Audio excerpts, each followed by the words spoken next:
All right. Welcome, everybody. I see a couple people starting to filter in here. We're going to get started just at the top of the hour. Let everybody kind of filter in here in the next minute, minute 30 seconds. So we'll get started in just a second here. So thanks, everybody, for joining us.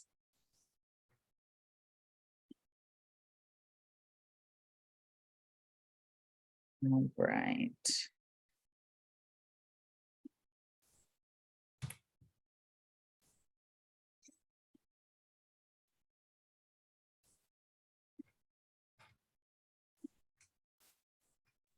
All right. Well, I'm going to get started with my buffer slides to let everybody else filter in with you guys. So thank you, everybody, for joining us. My name is Sammy Focarino. I'm the Senior Events Manager here at Consensus, and I'm going to be the moderator for today's session. This webinar is presented by Consensus. Consensus is intelligent demo automation software that helps scale pre-sales with interactive video demos. You can learn more at goconsensus.com. We've had a great time this year at our events so far. We had DemoFest X West Coast in San Francisco in March, and just last month we had DemoFest in May. Tony was there. He presented a session. We're very excited to be working towards our next events later this year in Dublin, London, and New York City. And you can register for any of these events or learn more at demofest.com, which I will also post in the chat here in just a second. But before I do that, I just want to encourage you guys to participate in today's webinar. Our speaker will take questions at the close of the session, but you're welcome to post your questions at any time through the Q&A box on the right side of your console. If at any time you're having technical difficulties, press the help button on the right side of your screen. All right, and with that, I would like to introduce our speaker. Tony Francetic is the Senior Manager of Solutions Consulting with the Tax Professional Sales Department at Thomson Reuters. In this role, Tony oversees a team of 32 solutions consultants that provide web-based and live product demonstrations during the sales process. Additionally, his team includes product trainers and sales coaches. Before moving into his role in pre-sales, he managed a team of trainers in another division. Tony started his career at Thomson Reuters, providing technical support to Thomson Reuters products, and then transitioned full-time as a technical trainer. He continues to train internally on presentation skills and crucial conversations. Tony holds a cyber defense degree from Baker College and an integrated leadership studies degree from Central Michigan University. And with that, I will turn the rest of the time over to you, Tony. Thank you. Yep, fire up chips for any Central fans out there. But yeah, I was excited because Sammy reached out after DemoFest, and I had pitched a couple ideas of topics for DemoFest, and I was lucky enough. I really, it's such an honor to be a part of such an event like that, alongside some really great people in the industry. So a lot of fun delivering a session there and being part of a panel. And then yes, I reached out and said, hey, we have another scaling pre-sales webinar series. You want to run one of those ideas that you pitched? And I was excited to. And Sammy had mentioned too a minute ago, crucial conversations being something that I train on. And it's funny, I work on it with my team quite often, where how you handle challenging conversations parallels really well into the way that we deal with challenging customers in demos. And I thought, oh, let's put that stuff together. Let's give it a little bit of insight around this and where we can go. So what will we do today? We'll skip past the slide that has my giant face on it because it's way too big of a slide for that. But yeah, I've been here 10 years at Thomson Reuters. It's been a blast, kind of run through the gamut of different things, as Sammy mentioned, with support, training, consulting, leading that group, or managing trainers rather in that group, and then transitioning over to pre-sales. So it's been a fun journey here. But today, one of the things that I wanted to say, leverage through this was the tools that Crucial Conversations offers. And I guess if you guys want to throw in the chat too, I will make sure and keep an eye on this. But anybody familiar so far with Crucial Conversations, if you've read the book, have you gone through any trainings there, feel free to throw any notes in the chat just to get a little bit of an idea from people. But it's a really it's a fast read. Number one, they do a lot of great storytelling in there in terms of like how they've set up the stages of the book. But a lot of this is what I want to get into today and talk a little bit about what those crucial conversations are, what might be some factors that influence customers who might be more challenging in those environments. And I think especially with pre-sales, what we experience probably most often is just the silent type, maybe no video, no interaction, they mute their phones, they don't have anything to share, they're not asking questions. So I think a lot of that is how can we engage them differently? And so I'll get to a little bit of defining that crucial conversations and then leading into what might drive those customers for being in that more non-communicative format. And then we'll get into some details around making the connection. So what can we use and leveraging the insights that Crucial Conversations offers to do that, have some tools and tactics, and then we'll have Q&A at the end too if there are questions that come up. And ultimately, what you'll hear me referencing quite often throughout the session is this question, what story are you telling yourself? And we'll get into the storytelling, and I'll break that and unpack it a little bit further, but keep in the back of your mind, one of the most critical pieces, I think, of the way Crucial Conversations is built is the way that we are driving our perceptions of others in the midst of that conversation. So I love this quote, and this is one of the ones I highlight in the book. The single biggest problem in communication is the illusion that it's taken place. And I think we can probably all relate to the point of going through and communicating something to a peer. Maybe it's in a demonstration and we have a really great feeling of how that message was conveyed. And you kind of follow up with the other party after you're done, and they received it in an entirely different way. So I think it's a great context for what we want to throw into this in terms of Crucial Conversations and challenging customers. How do we parlay all this together into be more successful in delivering information to customers? That illusion of how you wanted it to be conveyed is not solely up to you. So keep that quote in mind. I love it. And I wanted to transition a little bit into defining what is a crucial conversation. So by the author's definition, and I wanted to stress this too, this isn't just me throwing ideas out there. This is how the authors communicate the factors that influence what is a crucial conversation. So there's three components of this. The first is high risk. And this, when you reference the sales conversation, think about two parties that we're engaging with. There's the sales rep, as well as then the customer that we're engaging with. So you don't have to have necessarily high risk individually in this, but there is someone in this conversation that this is a high risk environment for. If it's a sales division, a sales rep that has to close a deal to make quota to be able to keep their job, I would say that probably qualifies as high risk, right? If you have a customer who's struggling in their business and they're trying to find the right solution that's going to give them the efficiency to keep their business afloat because that's how they live their life, that can be some high risk too. So I would say that in our conversation, specifically targeting a demo, this is absolutely something that would qualify as high risk. Second component of that is going to be strong emotions. Now, when it is talking about how someone operates their business, if they're an entrepreneur, they started this business, they got things going and it's theirs. There's an innate defensiveness over trying to change how someone's going to operate. And I feel like there's a lot of emotions that get tied to that. In much the same way, if there's high stress involved in meeting a quota and that rep is kind of teetering on that line, they're going to be emotional about trying to make this deal go through as well. So high emotions are going to be present, or strong emotions rather, will be present in that as well. Lastly is opposing opinions. Now, the interesting piece of this is that when you have a sales conversation, if it's done properly and we've got trust built in there and they've got established understanding of what the challenges that they're facing and how we're going to get through this, we may not have directly opposing opinions, but when you come to budgeting and overcoming objections, and there are going to be things that may be at cross purpose. So opposing opinion may be something that's in there as well. Now, a lot of times we shy away from challenging conversations just naturally. Our brains are wired in such a way that when you experience something that's uncomfortable, your brain wants you to protect you from it so you don't experience that again. And this is one of those things where when we recognize some of these factors, maybe even not not actively, but when we realize things are starting to get a little bit challenging, we tend to shy away from having that direct conversation. And some people feel like if they're too direct, that can be off-putting.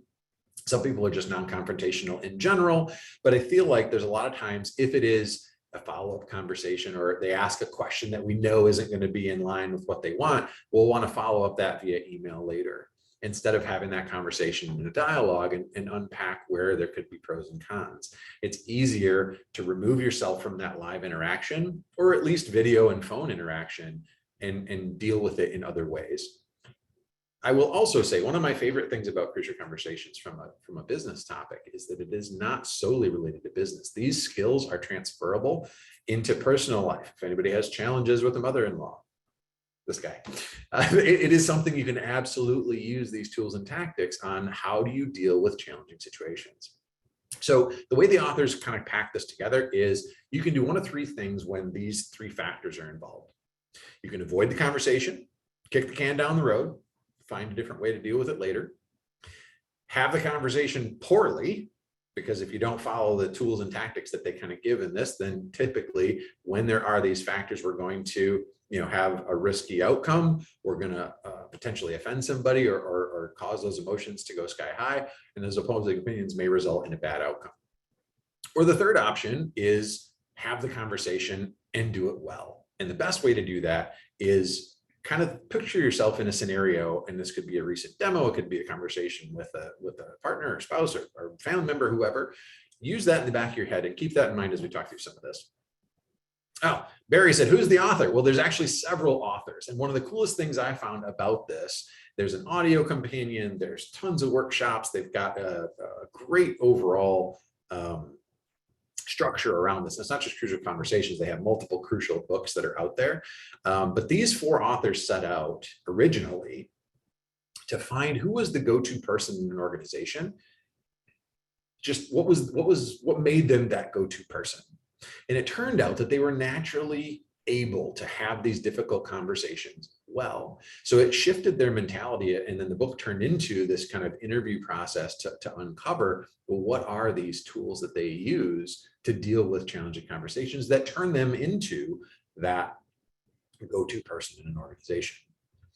So there's multiple chapters in this book. I like to center on 6 of them, and I won't get into all of them. We don't have enough time to go through all of it because I want to blend this together into the demo side of it too.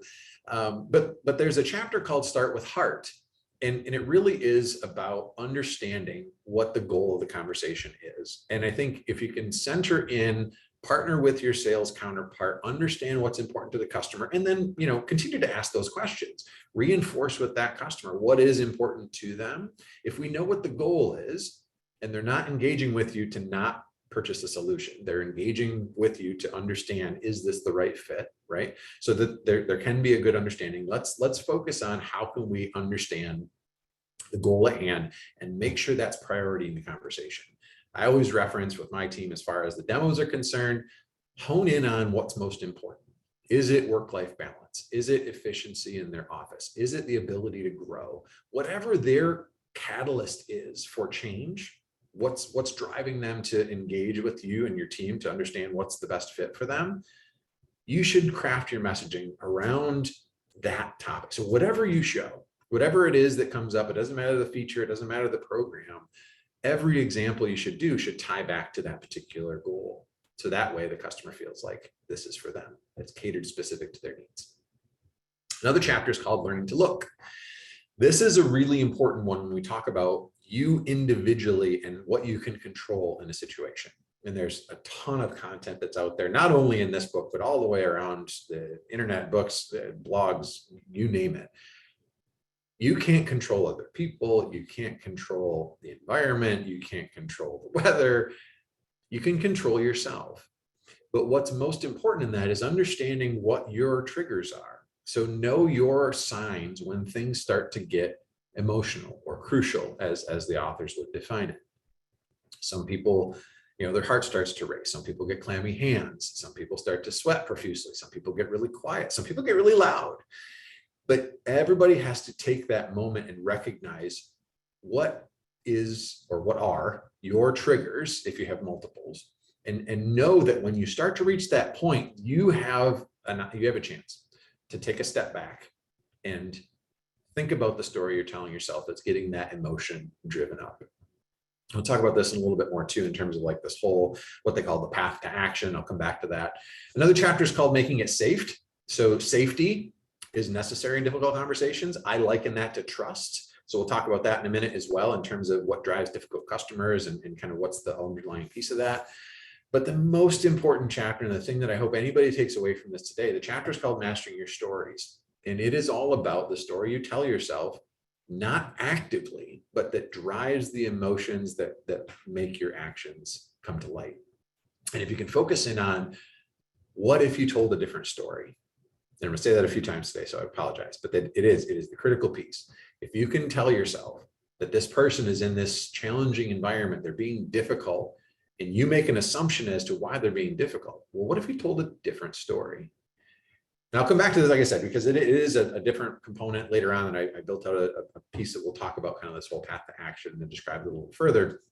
The rest of it is about tactics in terms of like, how do you approach conversations, recommendations for making steps towards action, and how do you reinforce things. So it is a really well-designed book in terms of giving you kind of the background, the understanding, building on concepts, and then giving you tools to then apply it. It even has a chapter on like severely difficult scenarios, things mostly in a personal life, could be professional life where somebody's being abusive. There's some stuff there where they got tactics to then use the same concepts, applying it to very challenging scenarios, but they're all there at your disposal. So great book that's out there. It's on Amazon, wherever you find books anymore, but multiple authors there, Barry. So good question. All right, so let's change gears a little bit. What drives difficult customers? And I feel like this partially is built by a mantra that's out there in the sales world, that the customer is always right. That's been, beaten into a lot of our heads over the years. We grew up with that mindset that, you can go into an environment in a one-to-one sales scenario, you walk into a store, whatever it is, the customer is always right. So that's going to drive it. And I think more times than not, it's turned into this expectation that whatever they say goes. And I feel like it's a natural tendency for people to go to when they feel like they're not being heard. So everybody wants to be heard. And I feel like in many scenarios, we find ourselves listening to respond, right? We want to say the next thing. We want to be able to respond to their statement with a well-crafted information item that positions us in the best way. But we run the risk of not hearing what's important to the customer. And I talked about trust a minute ago, and I'll come back to that here in a second too. But trust is mainly a core part of that sales relationship. And when you talk about understanding the needs of your customer, so much so in a demo environment that you're going to cater that message directly to what they have as important, that trust has to be there. And you need to listen to the way that they respond to your questions. There are cues that they can give. And I know, in our case, in my team at Tax Professional at Thomson Reuters, like we've got a whole bag of products there. It's in kind of beat it through their heads. Like, you have to pay attention when they're communicating, because it could be a trigger for another solution that may not be the focus of today's conversation. And it could open the door to a broader discussion about other opportunities that they can get into. So if it's only that we listen for something, we start to hear what they say and they, oh, I know the answer to that. And then you fast forward to crafting what you're going to say in response to it, instead of hearing out what that customer is saying, you're not going to connect, and you're not going to be able to relate what they're saying to your response. You've already started to craft that response before they've finished.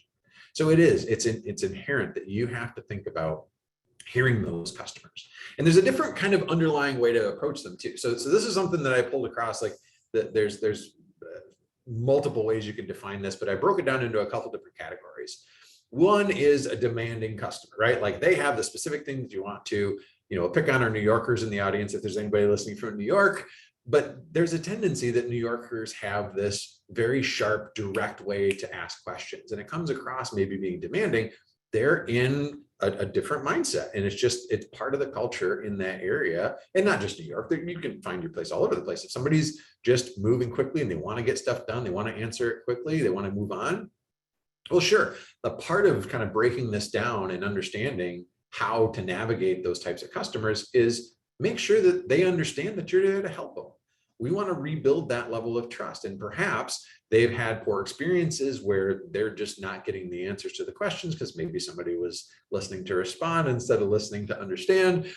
But that's an area where you can lean in and make sure that they understand, look, I'm here to help you make the best decision for your company. I don't want to direct you down a path that you're not comfortable with. If we start to go down that route and it's not appealing, keep me on my toes. Ask, tell me to stop. Tell me to ask, whatever it is that helps you know I'm here to help you. And that starts to break down a little bit of those barriers around that demand process. And you're not going to solve it with everybody, but making sure that they feel like we're in this together and you're there to help them make the right decision and not sell them something, that can usually make a little bit of an impact for those difficult customers that are more demanding. This is one that I think everybody loves is your complainer. And I put this earlier to the top because I do want to make it very apparent that we will not always be able to solve everything for everybody.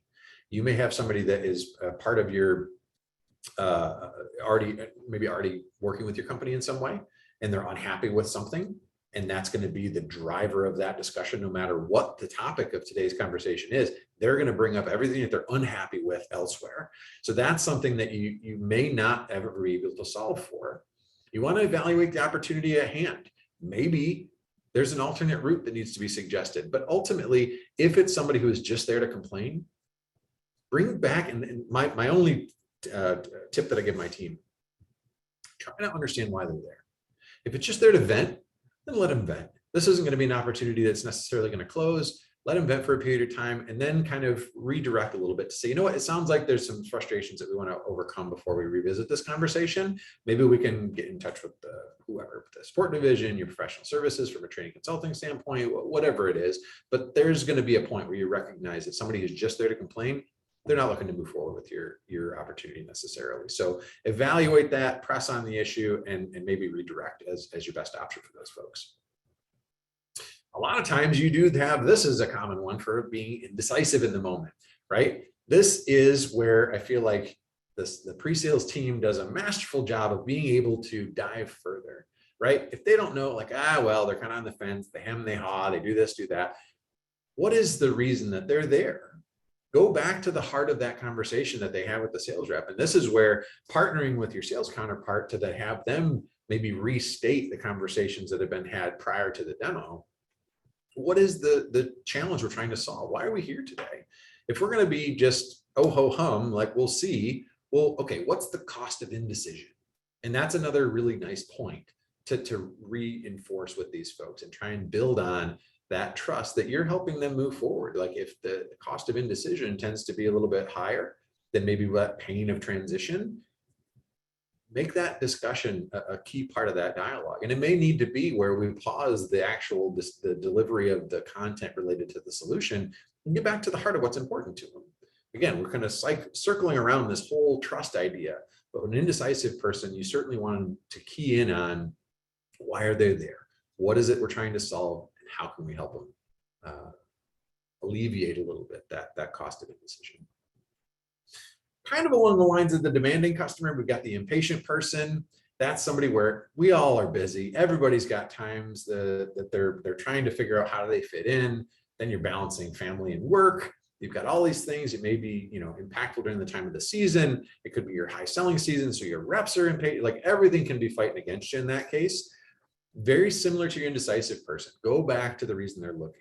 They could be impatient about getting the answers that they want, but ultimately you need to have some more background in order to provide the right information. I know in our case, we've got sometimes multiple solutions that are in the same vein. So they offer similar outcomes, but depending on the needs of the customer, we would position a different solution. Well, tell me just what's the right one for me. Well, we don't know that unless we ask some questions. So I think it's, again, reinforcing what is it that they're there for. Is it the efficiency? Is it the work-life balance? Like key in again on that area. And for me to best help you, for me to understand the right solution to position, because I don't want to just sell a product to you and then have you be unhappy with it. We want the right solution. So it's reinforcing that while they are pressed for time, everybody's pressed for time. We want to have the most information available to help them make the right decision. Then it's everybody else's favorite, the know-it-all, right? They know more information than you do. They know more about your products. They know so-and-so who uses it, and they say this, that, and the other. It's really fun to try and to counter a know-it-all, because it is something that they're always the one-up. They always have a retort. They always have a response to this. This is my 9-year-old daughter. She is brilliant and terrifying at the same time, but she is that person. And I think the best way to approach that is let them know. Wow, that's impressive. You've got that insight. That's really great. Compliment what they have. And then you're going to build a different level of connection. It's if they're always trying to get the one up that they're smarter than you, just acknowledge that they've got a lot of information. They've got some great intel. And it's good to know that they're on the same page in how we want to navigate this conversation. Well, great. There's so much information. It's great that you know all this there. Well, okay, help me understand what's going to be the best approach to move forward with this. And what's best for you to get that next level. It seems like you know quite a bit already. I don't want to restate things you're already familiar with. Let's unpack. Where else do you want to go? What else would be helpful for you in making the decision? And sometimes it's just they get that little bit of mood boost. You get the dopamine drop that somebody says, oh, wow, you do know your stuff. And then they feel good about themselves, and you can rebuild that connection in the same way. All right, so a lot of stuff that actually, you know what, I haven't been looking at my Q&A piece. I was only looking in the chat. Okay, no questions so far, so that's good. Oh, and we just had a comment come in there too. Favorite ways to handle impatient customers say, I don't want to end up accidentally. Yes, exactly. And this is a great point. And thank you for throwing that out there, because I think the biggest thing too is that assumption that we always have to move past is that sales is just trying to make $1. Pre-sales fits in this unique space. We're in the sales division. We partner with the sales division, but we're the knowledge resource that helps to kind of understand value and where we're going to help a customer navigate this journey. So it's not about the dollar in our case. This does potentially present cross-purpose between the sales rep and the customer that we're dealing with too. Because if we're going to back off and say, you know what, this isn't really the right solution, I think we should reinvestigate this and talk about this further. It may be that that specific deal isn't going to move forward, and that's negative for the sales rep. But the relationship capital then with the customer is established that we aren't doing something just to make $1. We want to make the right fit for you. And investing in that time can help you understand what is the right fit. And that could be price, that could be implementation timelines, it could be a lot of different factors. That's a really great point to throw out there. Thank you for sharing. Okay. One of the things that I thought was really cool also, and they made this statement in the book: when trust is present, you can talk about anything. No conversation is off limits.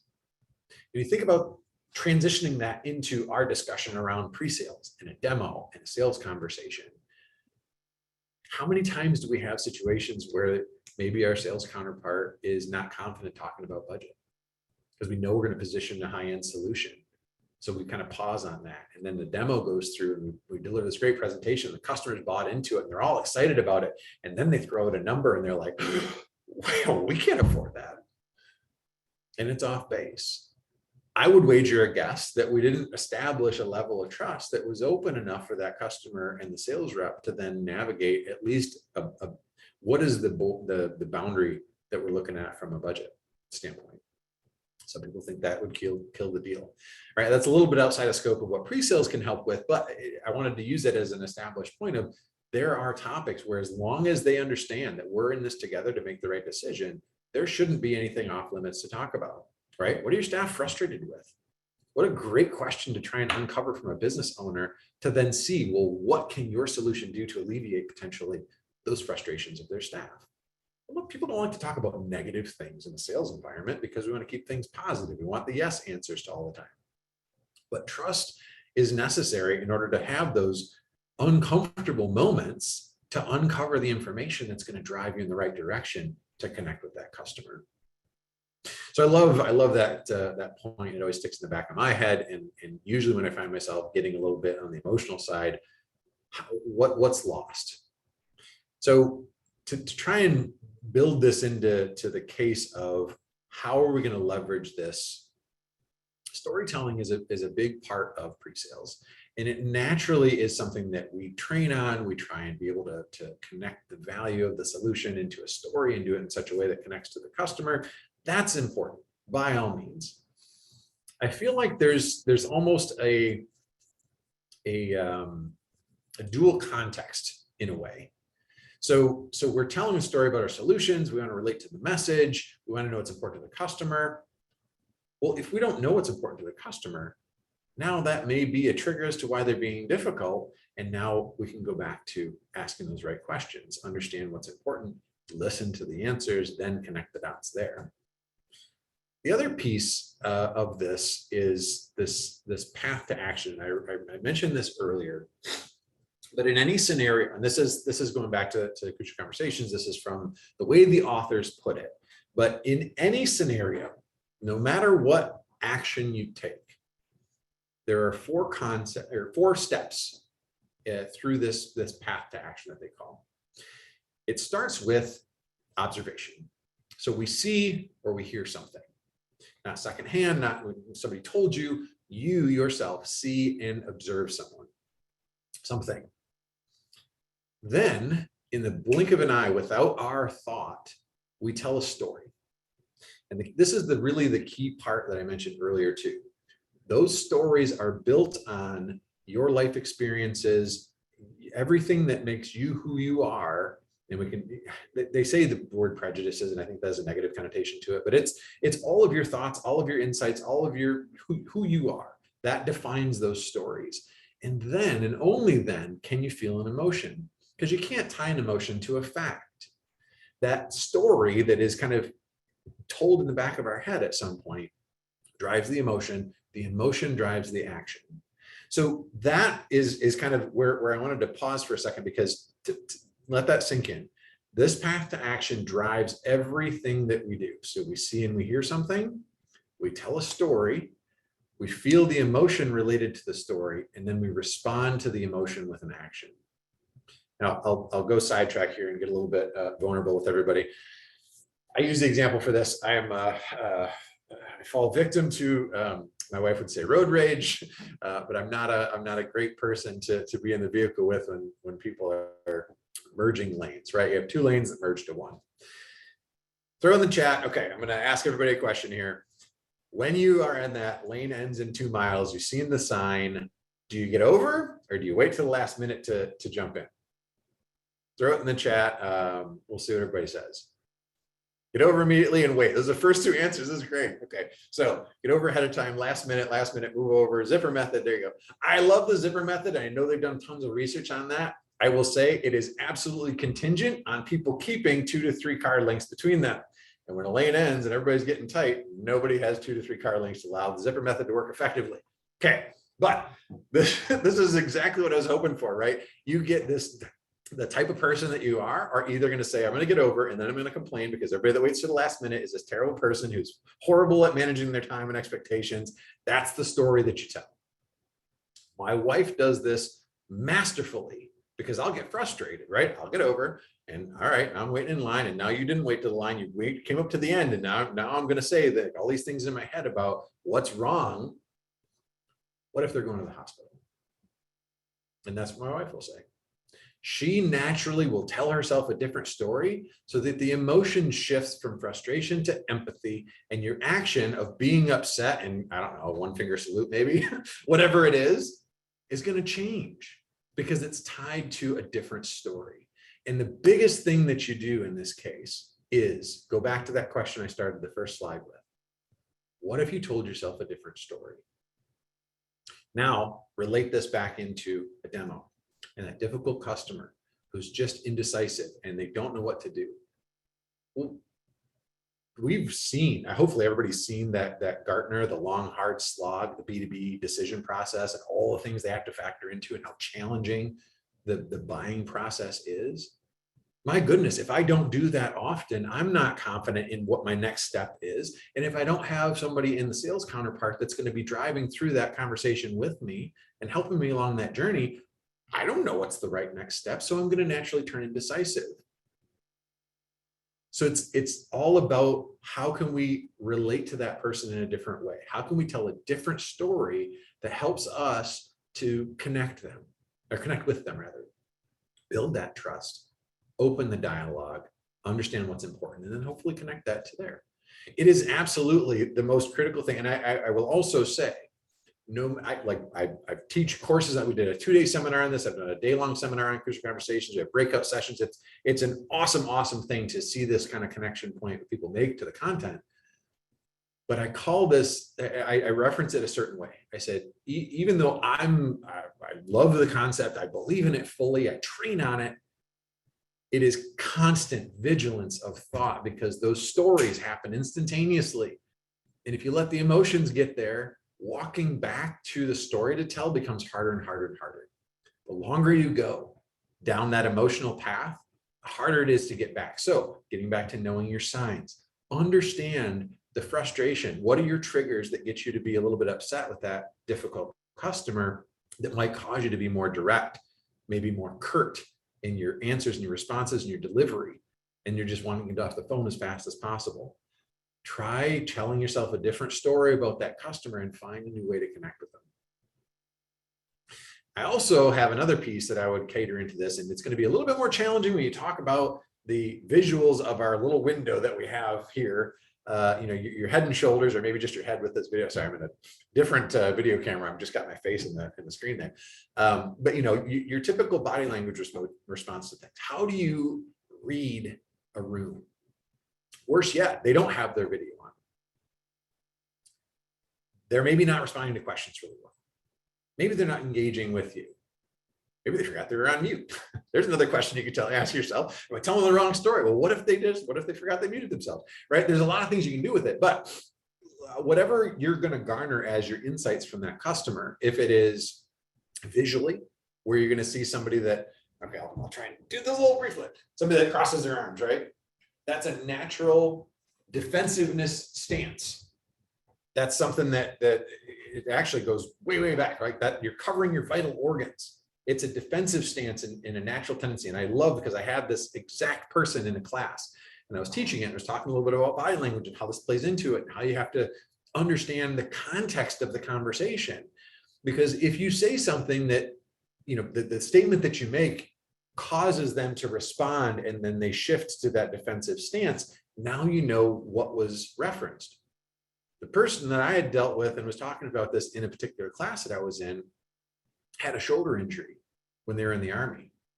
And he constantly had his arms crossed because it helps take the weight off of that shoulder, his other arm supported. So just because their arms are crossed it doesn't naturally mean that they're defensive. But if the change in their stance, in their facial expression, in their tone of voice, if that is in relation to something that you say, the context of the environment is what's most important in that conversation. So consider the body language, certainly. I think that having your video on and encouraging your participants to have their video on is a crucial part of this too. No pun intended. It really is important though to have that video as a component of this, because you want to connect in any way that you can and then manage through that visual. Helps a lot more if we've got a secondary party like your partner in the sales organization to keep an eye on those body language points too, which is another great opportunity to connect with your sales teams and talk about how can you work together so that a presenter is engaging visually in the presentation itself and your sales counterpart is watching the reactions of the customer and keying in on those changes in body language. There's a really great book out there by Joe Navarro called What Every Body Is Saying. That's one that I actually built a separate class on reading people when we traveled and did things in person more often. But it's all, he's a former FBI profiler, gives another great book just for examples of like how to look for certain things to respond in the moment and understand. Now, granted, an FBI profiler is looking for somebody that's lying. We're not going to go down the path of trying to say like, oh, this customer is lying to me about what's important to them. That's definitely not where we want to go. But if you can understand some of those context clues, what are the types of things that people do, right? You can't see my leg bouncing under the table, but maybe you could see that my shoulder's bouncing a little bit, right? So it's how can you feel those things? Is that nervous energy? Is that excitement? Is that boredom? Is it, whatever it is? There's several things that you could potentially relate that to, but you have to know what those cues are and what things in the environment that you can see and relate to are the context clues to help you understand that your message either didn't hit the mark or struck a nerve. So be mindful, I guess, when it comes to again, the path to action there, what you're telling yourself that's causing you to respond a certain way. And then also having the same dual processing ability to see the context of the room as well. This is a really, really tough one too, because you have to focus not only on the content of what you're saying and how you're responding to things, but the context of the environment with your sales counterpart as well as the customer that you're dealing with. Okay, got a few more slides to go through here. We'll get some tools and tactics in a minute. All right, so I am a fan of Stoicism. It is one of the things I've gotten a little bit more tied to recently. I think there are some great parallels. This is right in line. And again, it still astounds me that we have these philosophers from a couple thousand years ago, in some instances, making these statements that are absolutely relatable to what we do today. You have the power over your mind, not outside events. Realize that and you'll find strength. Marcus Aurelius.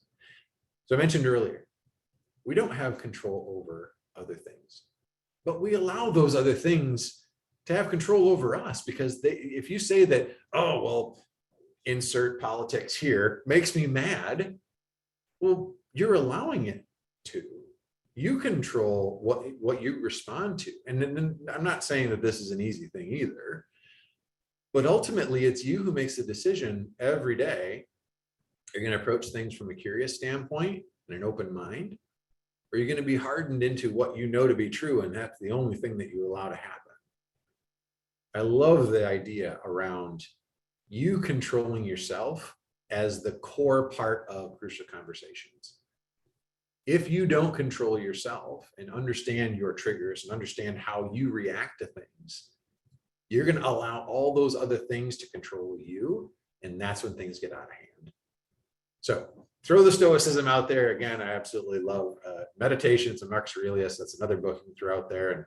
And amazing how much that stuff can relate to today from all those times, all those years ago, prior to all the technology and fun that we have to deal with today. Tons and tons that's super relatable to it. Okay, so we're going to get some tools and tactics to do a few more things in this as well. I do want to hopefully I'll throw out in the chat in a minute too. There is kind of some tools that they have from the Crucial standpoint, that the group that wrote the book.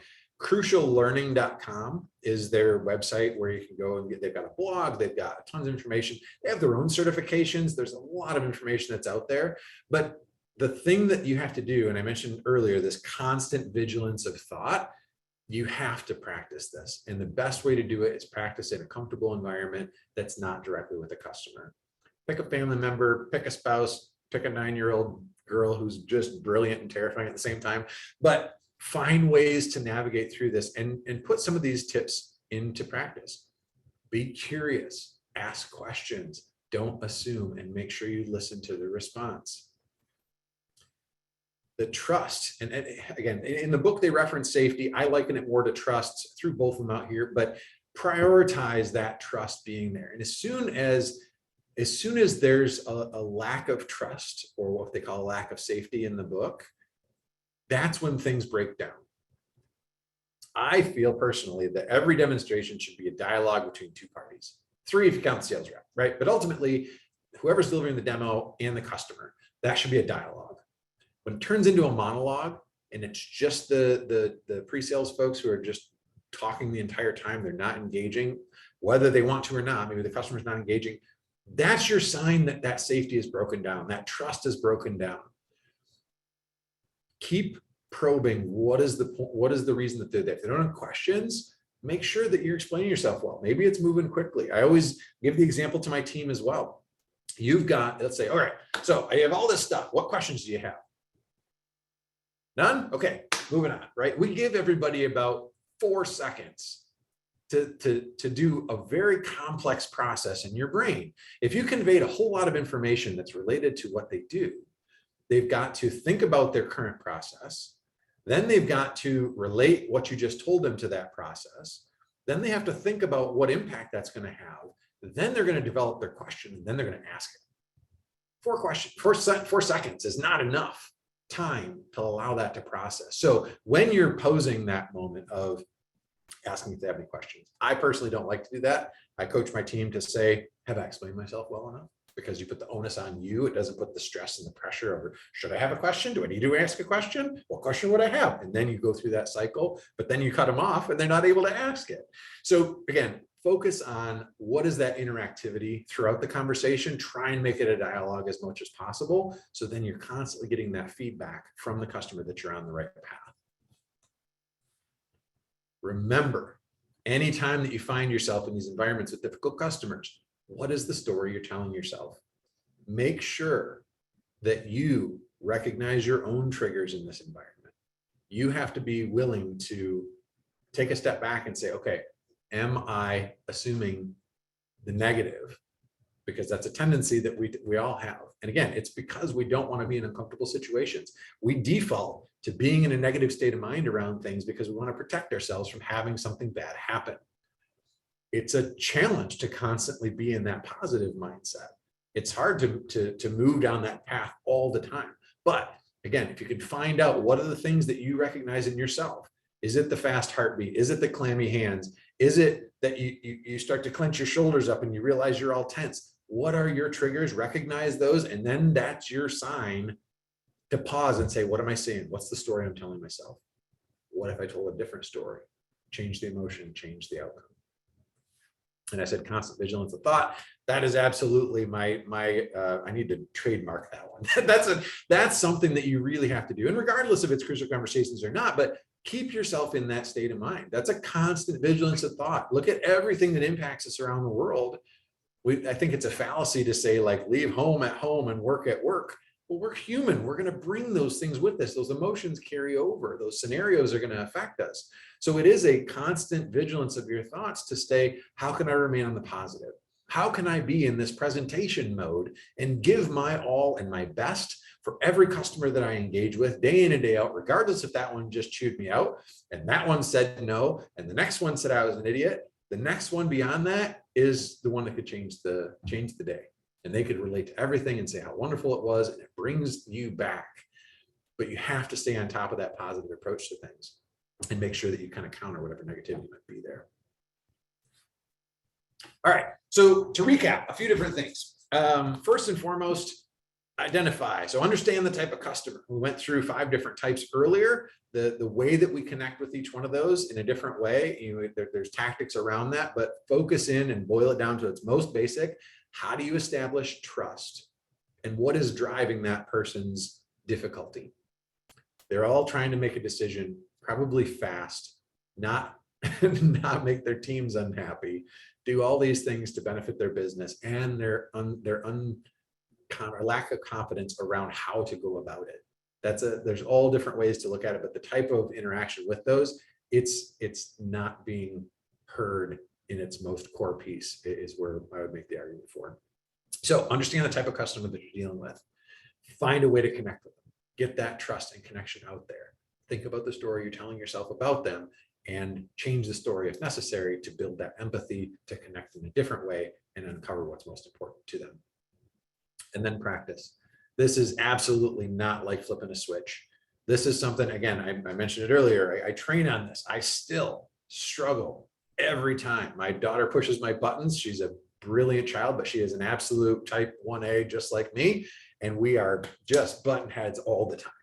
It's something that you got to work with, and you have to give yourself some grace. You're not going to be perfect every time out of the gate, but do your best to learn from every scenario and go to the next one better equipped than you were before. Okay, so I did want to make sure we had some time for questions there too. I see there's a couple ones that threw into the chat. Your experience asking additional questions for difficult prospects. If someone asks you a question, they clearly know your solution can't satisfy. Landmines. Yeah, what's your good follow-up question? Well, this is one, if it's something that they do today and granted, I'm going to give this in context of where we typically deal with them for our tax and accounting stuff. But if their solution does X and yours doesn't, where does it rank in the prioritization? Why are they looking, right? If they love what they have so much today, what is going to drive their decision to look? Is it, and this is a tough one too, because when you talk about those deals breakers, what is it that is going to be an absolutely no-go past this point? If you don't do this, then we're not going to look at it. Well, we really want to push back to your sales rep a little bit to uncover in some of those regards.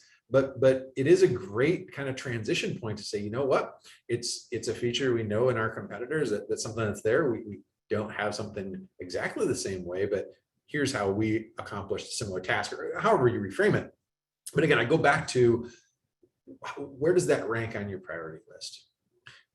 Is the things that you show going to allow that efficiency to, you know, does that outweigh this landmine that they threw out there for you, right? And so I always coach the team to look at prioritizing their must-haves, right? Is it really a must-have? Okay, well, since it's not, we can decide that we're done, or we can continue down this path to see if we can find other things you can connect to. It is a great question. It's a very tough one, because if you don't have the confidence in the solution that you have, and you don't have the confidence in your competitors, then you seem like you're that confidence may come through directly, or lack of confidence rather may come through directly, and then they're just going to try and do the gotcha questions, and you fall down this really negative cycle. So you know, I would try and push it back to the customer as best you can, prioritizing what's important to them, and key in how your solution is going to affect those priorities. Great question. Thanks, Mark. I appreciate it. This is something that I really get passionate about. I love the concept of crucial conversations. I've fallen in love with the pre-sale space, and I think there are some really good parallels everybody can leverage. Sorry, what you got, Sammy? No worries. I just did want to remind everyone, if you have questions, you can drop them in the chat or the Q&A. Tony will try and get to them. There was one from the beginning of the session that I remember seeing. Someone was asking who the author of the book that you mentioned was. I don't know if you had mentioned that again. There's 4 authors, and Joseph Grenny is the one that comes to mind. Let me give everybody the aneurysm of cycling back through my presentation for a second. I know that's always fun to see slides just moving in reverse all the time. This one here. So I want to say it's David Patterson, Joseph Grenny, and Macmillan and Switzler. I can't remember the first names, but yeah, there's 4 main authors. It's actually just cut off at the bottom of this visual of the actual book itself. But if you just search for Crucial Conversations anywhere, you'll get the link to Amazon in a couple seconds. Cool. I just remember seeing that earlier, and I just wanted to make sure we touched on that again. So thank you. Oh, good. No, absolutely. All right. Well, I think your presentation was just so thorough. There's not a lot of questions, I guess. But again, everybody, if you do have any questions, we can get to them at any time. So go ahead and throw them in. Here we go. I was also going to say too, and not to do the same thing and cycle through all my slides again, because that's the worst thing to do, and everybody hates seeing it. So I'm one of those who I test a lot of where I am today based on the community of the pre-sale space. Find me on LinkedIn. I'm happy to engage and talk through things. Like, hey, again, this is a topic I love to talk about anyways, but if there's anything I can do, by all means, reach out, connect. We'll do what we can to kind of be through there. Sorry, I see a couple more chats coming through there. Don't be afraid to acknowledge if your product is not the best solution. You're there to close a sale or build a trust relation. Absolutely, Bill. That is so on point too. And I think that goes back to being that trusted advisor and prioritizing the relationship capital of your customer over the sale. 100%, right? If it's not the right fit, be open about that and talk about a difficult conversation, because you're basically going to turn the sale off for your sales rep. Now the dynamic shifted, right? We're going to make the right decision for the customer, but make the sales rep unhappy. And now we've got another conversation to have post demo to re-engage about why that was the right fit, because the long-term play and the long-term relationship with the customer will bear fruit when you don't force a sale to happen. Great point. Absolutely. So I did see a question come through from David. What is an example of a question that you frequently use that helps you differentiate your team from competitors? Oh, that's a good one. No, I mean, really, because it almost depends on the competitor, right? We want to make sure that's there. But there's so much that in my tax and accounting space that I'm operating in, and again, put this in the context of whatever scenario that you're a part of. We've got tax solutions, audit solutions, advisory solutions, firm management, like there's all these different buckets. And it feels like the way that we kind of organize everything from the sales division is like, oh, well, here's a propensity list to go after tax. And they come in and they say, all right, tell me about your tax season. How is your tax solution? What do you wish it could do? Right. And they're all great questions to try and uncover what's important to the customer, but it's very narrowly focused on that one thing. So what I try and say is let's back up and go a little more up to the macro level and say, tell me about your business. All right. And I think if you can go to that point of being curious and whatever that is, right? And your industry is going to vary, your solutions are going to vary, but try and make that connection in the real consultative way about we're there to help understand what's the right fit. It may be what you're offering today. It may not be. But if you approach that initially from, tell me about your business data, help me understand where you're coming from. What are your challenges today? And it's not to say that we want to, use everything against them, but at the same time, we want to understand. And if you can convey that in some way about understanding what's important to them to help make the right decision, and maybe even go into the buyer enablement concept. Another great book by Garen Hess from Consensus, selling is hard, buying is harder. Talk about just how can we help guide them through this buying process, even if that means it's not for our solution. If you can craft it in such a way where you're going to give them tools to understand how to manage through this technology purchasing landscape, they're going to remember that. Even if it's not that purchase they make today, they're going to relate to how you help them at least understand a big picture. And that, again, pays dividends in the long run too. Awesome. We have one more question. Any tips on differentiating a difficult prospect from a prospect who just might not be serious about evaluating your product? Oh, the kicking the tires folks. Yeah, they're the best. Everybody loves those. You get done with a great presentation. They're like, oh, this is great. Yeah, we're not going to buy. We're not interested in purchasing. We don't have any budget till next year, right? You have these kind of natural tendencies that do come up. I would say, and this is not intentional to a plug to Consensus, it just is the reality of what we found. Consensus is a wonderful qualifier disqualifier tool. If they won't engage with the video to set the stage for what you're going to talk about in your private demo, we have sales reps who say they will not engage further if a rep doesn't, or if a customer rather doesn't watch that video in advance, because I'm not going to waste my time with it. You're going to have to ask the right questions again too, like up front. And this is bordering a little bit too. It really depends on how your organization is defined. Who owns this from the sales reps conversation versus the pre-sales and where that kind of discovery takes place. But ultimately, you want to have that as one of the earlier conversations of, talking about just at least a borderline for what the budget may be and what is their interest in moving forward.